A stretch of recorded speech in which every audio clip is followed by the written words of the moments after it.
It's 5 p.m. over the Bering Sea. Dinner service is over. 386 passengers are settling in, half asleep, halfway between Detroit and Tokyo. To them, this is just another 13-hour slog in a metal tube. But inside the cockpit of this Boeing 747-400, the Queen of the Skies is fighting her pilots. The rudder is jammed hard left, the autopilot has been ripped off, and the captain is about to realize something terrifying. There is no checklist for this, no one has ever trained for this, and they are 6 hours from the nearest runway. This is the story of Northwest Flight 85. Not just a story of a mechanical failure, but a story about what happens when 4 pilots realize that the manual is useless, and they have to write the procedure themselves. Captain John Hansen is a career pilot and a 747 instructor. He's been flying for hours. First Officer Mike Fagan, a Vietnam veteran, is fresh at the controls. On long hauls, they use an augmented crew: 2 captains, 2 first officers, 1 team flies, the other rests. Tonight, Captain Frank Guidi is in the right seat. It is boring. It is routine. It is perfect. And then, without warning, the 747 rolls violently left. 35 degrees, 40 degrees of bank. Captain Guidi grabs the yoke. The autopilot disengages with a clatter. He levels the wings, but something is wrong. The plane doesn't want to fly straight. It's crabbing sideways through the air like a car with its wheels turned. They check the engines. All 4 are spooling fine. It's not the engines that leaves only one suspect: the rudder. On a 747, there are 2 upper and lower. They move together to keep the nose pointed straight, but right now, the lower rudder is deflected 17 degrees to the left, and it is stuck. Less than a year ago, American Airlines Flight 587 lost its rudder over New York. It killed 265 people. Every pilot at Northwest had studied that crash. Now, Frank Guidi is living it. They need help. They need to declare an emergency. But there's a problem. They are in a radio dead zone. Anchorage is 2 hours behind them, and 2,000 miles away. No one can hear them. They find a United flight closer to land and use them as a relay. Northwest 19. This is Northwest 85. We have an emergency. Hard over left rudder. Request immediate turn back to Anchorage. They turn the massive jet around. But turning without a rudder isn't like turning a car. Without that vertical surface, the plane skids. It slips. It fights back. Frank Guidi is using full aileron just to keep the wings level. He is literally wrestling a 400,000-pound machine. They open the quick reference handbook, the emergency checklist, the Bible, and it says nothing. There is no procedure for a jammed rudder at altitude, because this isn't supposed to happen. Boeing designed this part to last 30,000 years. They are in uncharted territory. In the crew rest bunks, Captain John Hansen hears the intercom chime. It's not time for a shift change. It's early. That chime means one thing. Something has gone very, very wrong. He enters the cockpit. Frank, you've done a hell of a job. I think I better take over now.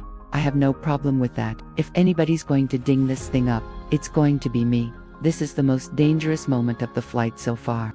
Handing over controls on a crippled plane that wants to roll over is like passing a spinning knife. First Officer Fagan holds the yoke steady. Hansen slides in. He puts his feet on the rudder pedals. He was appalled at how much force it took. The wheel was shaking.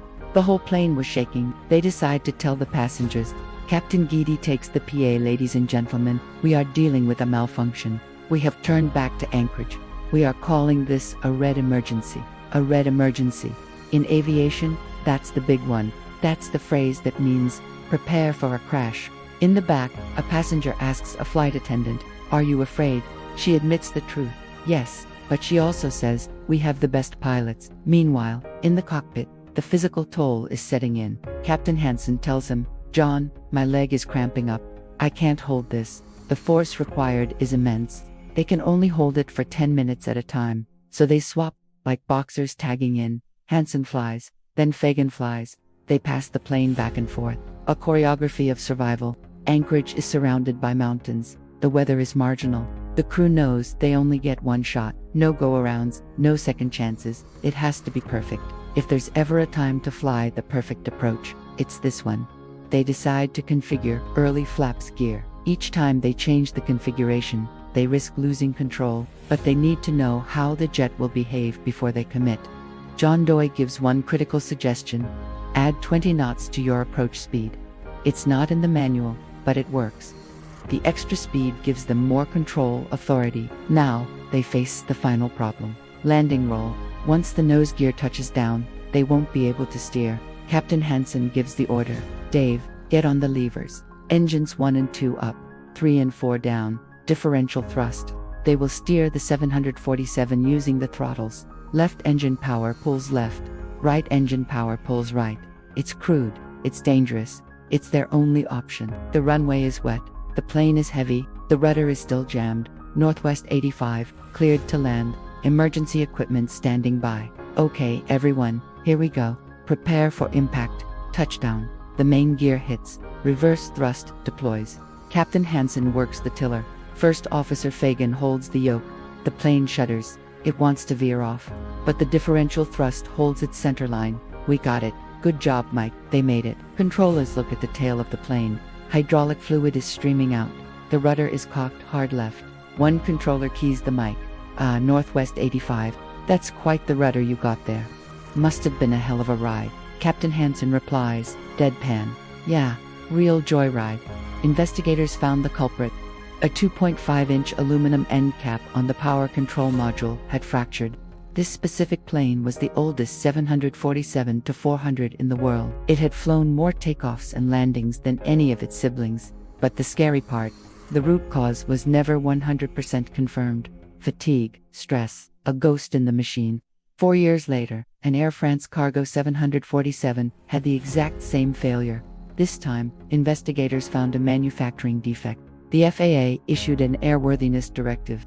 Every 747-400 in the world now has a special plug installed in that module. It prevents the rudder from ever moving too far again. But technology didn't save Northwest 85. People did. For pilots, one engineer on a phone, flight attendants keeping 400 people calm. They weren't just flying a plane. They were inventing the solution in real time. In 2003, the crew received the Superior Airmanship Award. But for Captain Hansen, the real award was taxiing to the gate and seeing 386 passengers walk off. In an age of automation, we forget that the machine doesn't save the day. The hands on the yoke do. Thanks for watching.